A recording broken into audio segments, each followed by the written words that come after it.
क्या आपने कभी सोचा है कि रोजमर्रा का आपका साधारण सा कचरा आपके घर का चूल्हा जला सकता है? यह कोई जादू पे हम बात नहीं कर रहे हैं, बल्कि विज्ञान की एक शानदार और चमत्कारी प्रक्रिया के ऊपर बात करने वाले हैं, जिसे हम बायोगैस कहते हैं। सब्जियों के चाहे वो खराब छिलके हों या फलों के खराब टुकड़े हों या बचा हुआ खाना, अब डस्टबिन में सड़ने की कोई जरूरत नहीं है, क्योंकि ये आपका कचरा आपके काम आ सकता है।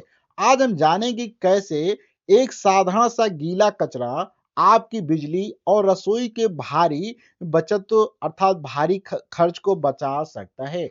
और इस वीडियो में आप जानेंगे कैसे बायोगैस का क्या पूरा विज्ञान होता है और घर में बनाने का क्या सही तरीका होता है। इसी पे आज हम बात करने वाले हैं।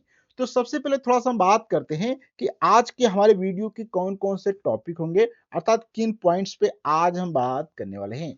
तो सबसे पहले तो हम देखेंगे कि बायोगैस आखिर में होती क्या है और ये कैसे बनती है और इसके पीछे का असली विज्ञान क्या होता है। फिर हम देखने की कोशिश करेंगे कि इस गैस के अंदर कौन-सी चीज़ें मौजूद होती हैं, जो इतनी अच्छी तरह से और इसको साफ जलाने में मदद प्रदान करती हैं। फिर हम देखेंगे कि एक आम इंसान इसे अपने घर पर कैसे सेटअप कर सकता है और कैसे प्लांट काम करता है, उस पे भी हम बात करेंगे। इसके अलावा इसके दोहरे फायदे क्या होते हैं, उनको हम समझने की कोशिश करेंगे। तो बिना देर किए करते हैं आज का वीडियो स्टार्ट और देखते हैं कि कैसे आप खराब कचरे से एक बायोगैस अर्थात तो गैस बना के अपने घर का चूल्हा जला सकते हैं। तो सबसे अगर पहले बात किया जाए कि जो बायोगैस होती है, बायोगैस बनने की जो ये प्रक्रिया होती है, इसको अगर हम बात करें विज्ञान की दुनिया में, तो इसको एक नाम दिया गया है, जिसे कहते हैं एनारोबाइक डाइजेशन कहा जाता है। ये क्या होता है, अगर इसको थोड़ा-सा और आसान शब्दों में समझने की कोशिश किया जाए, तो जहाँ पे ऑक्सीजन उपस्थित ना हो, अर्थात ऑक्सीजन की अनुपस्थिति में जब कचरा सड़ता है, तो उसे हम क्या कहते हैं, बायोगैस अर्थात एनारोबिक डाइजेशन कहा जाता है। अगर वहीं पे इसी कचरे को अगर आप खुली हवा में सड़ाते हैं, जहाँ पे ऑक्सीजन उपस्थित होती है, तो इस कचरे से बदबू आती है, लेकिन बंद में जब इसे सड़ाया जाता है, तो हवा रहित डिब्बे में जब इसको रखा जाता है, तो ये जो बदबू हमारी होती है, यही एक ऊर्जा के रूप में बदल जाती है। इस पूरी कहानी के असली हीरो उस कुछ खास तरह के सूक्ष्म जीव होते हैं, यानी जिनको हम बैक्टीरिया कहते हैं, जो कि बायोगैस बनाने में बहुत ही ज़्यादा मदद प्रदान करते हैं। और ये आदर्श बैक्टीरिया ही बिना थके कचरे को खाकर उसे उपयोगी गैस में तब्दील अर्थात बदल देते हैं। तो अब अगर थोड़ा-सा आगे और बात किया जाए, तो ये बैक्टीरिया जो होते हैं अपना काम एक झटके में नहीं करते हैं, बल्कि गैस बनने की यह प्रक्रिया जो होती है, इसको हम 4 पार्ट में डिवाइड करते हैं। सबसे पहला होता है हाइड्रोलिसिस होता है, फिर यहाँ पे एसिडोजेनेसिस होता है और 2 स्टेप पे हम बात करेंगे। तो यहाँ पे थोड़ा-सा सबसे पहले समझते हैं कि हाइड्रोलिसिस होता क्या है? देखो, हाइड्रोलिसिस जो होता है सबसे पहला चरण होता है, जहाँ पे कचरे के जो बड़े-बड़े टुकड़े होते हैं, वो छोटे-छोटे कणों में बदल जाते हैं। जैसे कि रोटी या सब्जी के कण पानी में घुलकर आगे की रासायनिक प्रक्रिया के लिए खुद को पूरी तरह तैयार करते हैं। वहीं पे अब हम बात करते हैं दूसरे चरण को, जिसको हम कहते हैं एसिडोजेनेसिस। एसिडोजेनेसिस में क्या होता है, जो अभी यहाँ पे हाइड्रोलिसिस से छोटे-छोटे टुकड़े बने हैं, ये छोटे टुकड़े और भी ज़्यादा गहराई से टूट जाते हैं। इस स्टेज में कचरा जो होता है एसिड में और अल्कोहल में बदल जाता है। हल्की बदबू आती है और गैस बनने की न्यू जो होती है, यहीं से रख दी जाती है, अर्थात यहीं से थोड़ा-थोड़ा गैस बनना स्टार्ट हो जाती है। अब बात करते हैं तीसरे चरण पर, जिसको हम कहते हैं एसिटोजेनेसिस कहा जाता है, जो इस प्रक्रिया के सबसे बड़े स्टेज के लिए आधार तैयार करता है। इसमें क्या होता है, सबसे पहले बने हुए पदार्थ के जो एसिड थे, यथा जैसे कि एसिडिक एसिड बनता है, कार्बन डाइऑक्साइड गैस बनती है और हाइड्रोजन गैस यहाँ पे बनना स्टार्ट होती है। फिर इसके बाद हमारा आता है चौथा चरण और सबसे आखिरी चरण, जिसको हम कहते हैं मेथेनोजेनेसिस कहा जाता है, जहां असल मायने में गैस का जादू होता है। थोड़ा-सा यहाँ पे अगर बात करें, एक शब्द यहाँ पे है मिथोजन्म। मिथोजन्म जो होते हैं नाम के बेहद खास बैक्टीरिया होते हैं, जो इस गैस को एसिड को क्या करते हैं मिलाकर, अर्थात यहाँ पे जो बैक्टीरिया होते हैं वो गैस को और एसिड को मिलाकर मीथेन गैस का निर्माण करते हैं। तो इस प्रकार के जो बैक्टीरिया होते हैं जिसको मेथेनोजन कहा जाता है। अब थोड़ा-सा और बात करें तो दोस्तों यही मीथेन जो होती है वो हमारी असली बायोगैस होती है, जो हमारे चूल्हे में जलकर हमें मुफ्त में आग और ऊर्जा प्रदान करती है। आप थोड़ा-सा आगे यदि हम बात करें, तो अब आपके मन में एक सवाल ये आ रहा होगा कि इस तैयार बायोगैस के अंदर आखिर क्या होता है और यह जलती क्यों है? ये तो हमारे दिमाग में क्वेश्चन आएगा ही आएगा।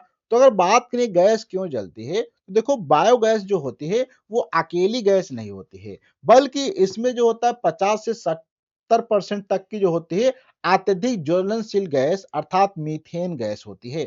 उसके अलावा यहाँ पे 30 से 40% जो होती हैं मीथेन के अलावा गैसें जैसे कि कार्बन डाइऑक्साइड होता है और बहुत थोड़ी-सी मात्रा में हाइड्रोजन सल्फाइड और पानी की भाप भी मौजूद होती है। जब हम इसे अपने चूल्हे में जलाते हैं, तो यह मीथेन गैस जो होती है, वो ऑक्सीजन के साथ मिलकर जो होती है, जबरदस्त क्या करती है, गर्मी को पैदा करती है। मीथेन की इसी बदबू की वजह से बायोगैस जो होती है, वो एलपीजी की तरह हल्की नीली लौ के साथ बिल्कुल साफ और धुएँ के साथ जलना स्टार्ट कर देती है।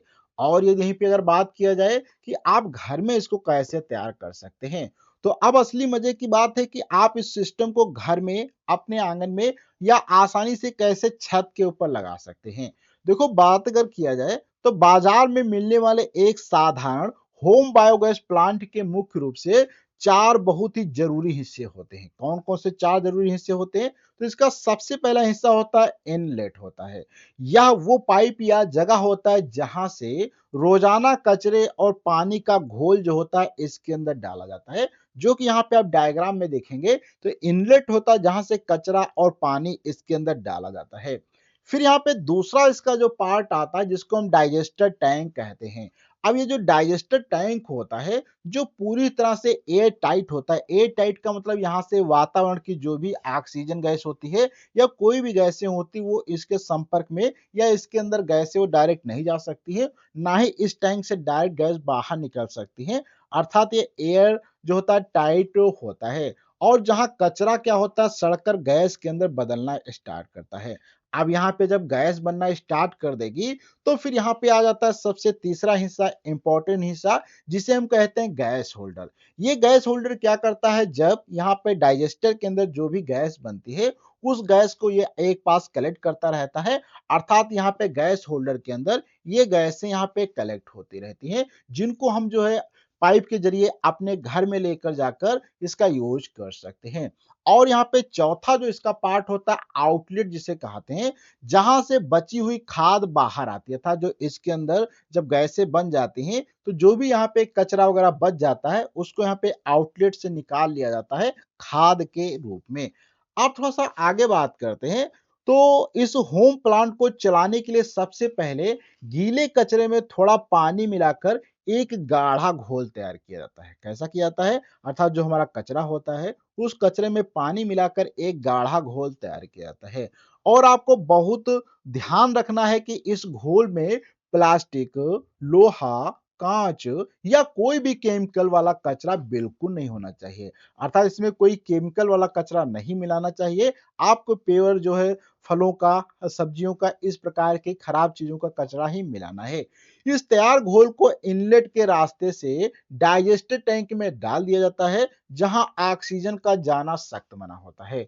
और हमने पहले ही पढ़ा था कि जब बायोगैस बनती है जहां पे ऑक्सीजन गैस उपलब्ध नहीं होती है, अर्थात ऑक्सीजन गैस की अनुपस्थिति में जब कचरा सड़ता है उसी में ही क्या है बायोगैस बनती है। तो यहाँ पे जो हमारा डाइजेस्टर सिस्टम होता है इसके अंदर इनलेट की सहायता से हम पानी और कचरे को गाढ़ा घोल बना के डाल देते हैं और यहाँ पे ऑक्सीजन गैस उपलब्ध नहीं होती है, तो इस कारण से यहाँ पे क्या होता है मीथेन गैस वगैरह बनना स्टार्ट हो जाती है, क्योंकि इसके अंदर मौजूद बैक्टीरिया जो होते हैं वो अपना काम शुरू करते हैं और आमतौर पे 7 से 15 दिनों के अंदर यहाँ पे गैस बनना शुरू हो जाती है। यह तैयार गैस टैंक के ऊपरी हिस्से में इकट्ठा होती रहती है और एक पाइप के जरिए सीधे आप अपने किचन के चूल्हे तक इसको ले जा सकते हैं और वहां पे इसका आप यूज कर सकते हैं। अब थोड़ा सा यहाँ पे बात करते हैं, तो टैंक में गैस बनने के बाद जो बचा हुआ गाढ़ा पदार्थ होता है, जिसको हम आउटलेट से बाहर निकालते हैं, उसे स्लेरी कहा जाता है। यह स्लेरी कोई साधारण बदबूदार कचरा नहीं होता है, बल्कि यह दुनिया की सबसे बेहतरीन और ताकतवर एक प्रकार से जैविक खाद होती है। इस खाद में पौधों की अच्छी ग्रोथ के लिए जरूरी मिनरल्स अर्थात नाइट्रोजन, फास्फोरस और पोटेशियम भरपूर मात्रा में मौजूद होता है। यानी इस एक ही सिस्टम से आपको अपने किचन के लिए गैस तो मिल रही है, वहीं पे आपके गार्डन के लिए भी यहाँ पे कंपोस्ट अर्थात तो जो है खाद भी आपको देखने को मिल जाती है, जो कि प्रीमियम क्वालिटी की होती है। अगर एक परिवार रोज सिर्फ 1 से 2 किलो किचन वेस्ट अर्थात तो वेस्ट डालता था, अपने खराब चीज़ों को यहाँ पे अगर 1 से 2 किलो आप डालते हैं, तो उससे दिन में आप 1 से 2 घंटे तक आराम से खाना पकाया जा सकता है। अब थोड़ा-सा आगे बात करते हैं, तो इस home gas bio gas plant को सालों-साल बिना किसी परेशानी की चलाने के लिए अर्थात तो बिना रुकावट के चलाने के लिए आपको कुछ सावधानियाँ बरतनी होंगी। जैसे कि सबसे पहली और बड़ी शर्त है कि प्लांट का पूरी तरह से एयर टाइट अर्थात हवा बंद होना बहुत ही ज़रूरी है। अर्थात इसके अंदर हवा नहीं जानी चाहिए। अर्थात जो डाइजेशन वाला सिस्टम था, इसका डाइजेस्टिव सिस्टम, उसके अंदर कोई भी ऑक्सीजन गैस वगैरह नहीं जानी चाहिए। वहीं पे दूसरा सबसे इंपॉर्टेंट होता है कि अंदर के बैक्टीरिया को काम करने के लिए सही तापमान चाहिए, क्योंकि बहुत ज्यादा ठंड में ये बैक्टीरिया सुस्त हो जाते हैं अर्थात मर जाते हैं।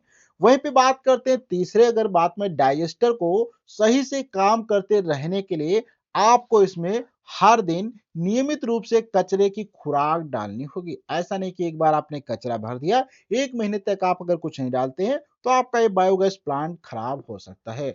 अगर आप इन छोटी-छोटी बातों का ध्यान रखते हैं, तो आपका प्लांट सुरक्षित रहेगा और नियमित रूप से आपको गैस प्रदान करता रहेगा और लंबे समय तक ये अच्छे से काम करेगा।